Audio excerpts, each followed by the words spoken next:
আসসালামু আলাইকুম প্রিয় দর্শক, মোহাম্মদ আখতারুজ্জামান বলছি। ফিশারিজ বাংলাদেশ চ্যানেলটি বিশ্বের যে প্রান্ত থেকে দেখছেন সেই সমস্ত মাছ ও চিংড়ি খামারি ভাই বোনদের স্বাগত জানাচ্ছি। আশা করছি আপনারা ভালো আছেন। আজকে যে ভিডিওর যে শিরোনাম নিশ্চয়ই বুঝতে পারছেন। আসলে সাম্প্রতিক এই সময়টাতে আসলে ভেনামি নিয়ে খুব লেখালেখি হচ্ছে বিভিন্ন জায়গাতে। আসলে সামাজিক যোগাযোগের মাধ্যমগুলো আছে, এই সামাজিক যোগাযোগ মাধ্যমগুলোতে প্রচুর পরিমাণে ভেনামি চিংড়ি চাষ নিয়ে কথা বলা হচ্ছে এবং অনেক খামারি, অনেক আগ্রহী মানুষজন আসলে এটার পিছনে ছুটছেন বা বিভিন্ন কথাবার্তা বলছেন। সো আমার কাছে মনে হলো যে আমার দায়বদ্ধতার জায়গা থেকে বাগদা না ভেনামি আসলে কোনটা আসলে চাষ করা উচিত, কোনটাকে প্রাধান্য দেওয়া উচিত, সেই বিষয়টা নিয়ে আমি আপনাদেরকে একটু ডিটেলসে বলবো। আপনাদের কাজে লাগবে ভবিষ্যৎ এই চিংড়ি চাষ শিল্পকে এগিয়ে নিয়ে যেতে। তো চলুন শুরু করি। বাগদা ভার্সেস ভেনামি, আসলে ভেনামি না বাগদা চিংড়ি চাষ, সেটা নিয়ে কথা আসলে বলতে চাচ্ছি। তো শুরু করার আগে একটু কথা বলতে চাই, আমরা ঠিক জাতি হিসেবে, আমরা বাঙালি জাতি হিসেবে আমাদের একটা সবচেয়ে বড় গুণ হলো আমরা খুব দ্রুত আমাদের ঐতিহ্য ভুলে যাই। মানে নতুন কোনো জিনিসের প্রতি আমাদের আকর্ষণ অদ্ভুতভাবে কাজ করে। অর্থাৎ কোনো একটা নতুন মাছ এসছে, নতুন একটা প্রজাতি এসছে, নতুন একটা চাষের খবর আমাদেরকে খুব তাড়া করে, আমরা খুব ওইটাতে আগ্রহী হয়ে পড়ি। এটা আমাদের একটা বড় সমস্যা। তো এখন বাগদা এবং ভেনামির দুইটার কথা যদি আমি বলতে চাই, তাহলে বাগদা এবং ভেনামির দুইটা চাষের ক্ষেত্রে যদি প্রথম কথা যদি আমি স্বাদের কথা নিয়ে আসি, তাহলে আমি বলতে চাই যে হচ্ছে বাগদা তো হচ্ছে আমি বাংলাদেশে অনেক খেয়েছি। ভেনামি খেয়েছি আমি দেশের বাড়ি খেয়েছি, বেশ কয়েক জায়গায় খেয়েছি। তো এই ভেনামির যে স্বাদ এবং বাগদার যে স্বাদ, সেটা কিন্তু আকাশ পাতাল পার্থক্য। যদিও স্বাদটা কিন্তু হচ্ছে আপনার কি বলবো, স্বাদটা হচ্ছে আসলে আপেক্ষিক। আপনার কাছে যেটা স্বাদযুক্ত মনে হচ্ছে সেটা আমার কাছে স্বাদযুক্ত মনে নাও হতে পারে। কিন্তু কথা হচ্ছে যে ওভারঅল যদি সবাই আমরা বলি না কেন, বাগদার স্বাদ হচ্ছে অবশ্যই হচ্ছে কি বলবো, পৃথিবীব্যাপী জনপ্রিয় একটা হচ্ছে প্রজাতি চিংড়ির। এখন কেন ভেনামি, আমি যদি ভেনামির কথা বলি, কেন ভেনামি চাষ করব আমরা, তাহলে সেই ক্ষেত্রে ভেনামির কিছু উল্লেখযোগ্য বৈশিষ্ট্য রয়েছে যেটা একটু বলতে চাই। কারণটা হচ্ছে ভেনামির বলা হলো যে আপনার হচ্ছে ভেনামি হচ্ছে অধিক উৎপাদন হয়।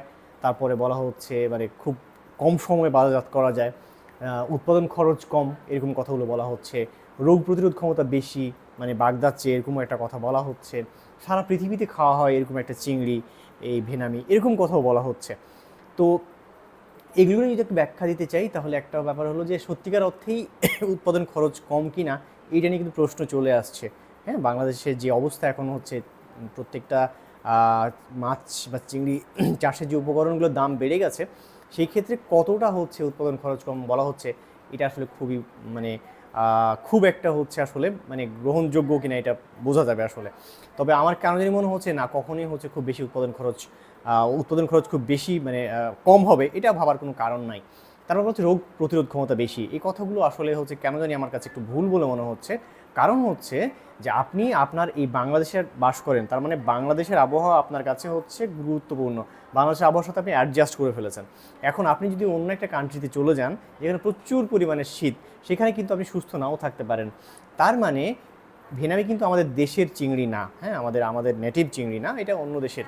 তো সেই ক্ষেত্রে আমাদের দেশে এসে সেই চিংড়িটা কতটা হলো আপনার মানে খাপ খাইয়ে নিয়ে, আমরা এটাকে বলে হচ্ছে কোয়ারেন্টাইন সব মেনে আমাদের আবহাওয়ার সাথে কতটা খাপ খাইয়ে, কতটা হচ্ছে রোগ প্রতিরোধ ক্ষমতা তা তৈরি হবে, বিষয়টা নিয়ে আসলে ভাবনার বিষয় রয়েছে। উৎপাদন খরচের যে কথাটা বলি, যে উৎপাদন খুব দ্রুত বাজারজাত করা যায়, এই ব্যাপারটা সঠিক, হ্যাঁ, যে হচ্ছে আপনার বাগদা ভেনামি দ্রুত বাজারজাত করা যায়। এখন আমি আসছি কেন বাগদা কেন আপনি চাষ করবেন। দেখুন, কথা হচ্ছে বাগদা সারা পৃথিবীতে এমন একটা চিংড়ি যেটা হচ্ছে খুব স্বাদের জন্য সারা পৃথিবীতে খাওয়া হয়।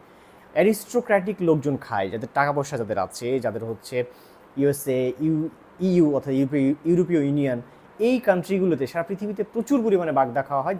কারা খায়? যারা খুব টাকাওয়ালা এবং যারা হচ্ছে খুব অ্যারিস্টোক্র্যাটিক লোকজন। এখন চিন্তা করে দেখেন যে হচ্ছে আপনার সারা পৃথিবীতে চেনেও কিন্তু আমাদের দেশের বাগদাকে সারা পৃথিবীতে চেনে। তার মানে কী দাঁড়াচ্ছে দেখেন, যে আমরা কিন্তু আমাদের একটা বিদেশে মার্কেট ছিল, সেই মার্কেটটা কিন্তু আমরা হারিয়ে ফেলেছি, আমাদের বিভিন্ন কারণ রয়েছে। তো এই বাগদা কিন্তু সেরকম একটা চিংড়ি আমাদের, যেটা হচ্ছে সারা পৃথিবীতে গ্রহণযোগ্যতা রয়েছে, স্পেশালি টাকাওয়ালা কান্ট্রিগুলোতে, যেখানে এক্সপোর্ট করে আমরা ভালো আয় করতে পারি, সেরকম কান্ট্রিতে আমাদের মার্কেট ছিল, কিন্তু আমরা হারিয়ে ফেলেছি আমাদের নিজের ব্যর্থতা বা আমাদের বিভিন্ন সমস্যার কারণে। উৎপাদন খরচ বেশি এরকম বলে মানুষ বলে, কথাটা সঠিক না। আসলে উৎপাদন খরচ বেশি আমরা করে ফেলেছি আমাদের জ্ঞান না থাকার জন্য, আমাদের মানে এই সংক্রান্ত বিষয় টেকনোলজিক্যাল নলেজ না থাকার জন্য আমরা উৎপাদন খরচটা বেশি করে ফেলেছি।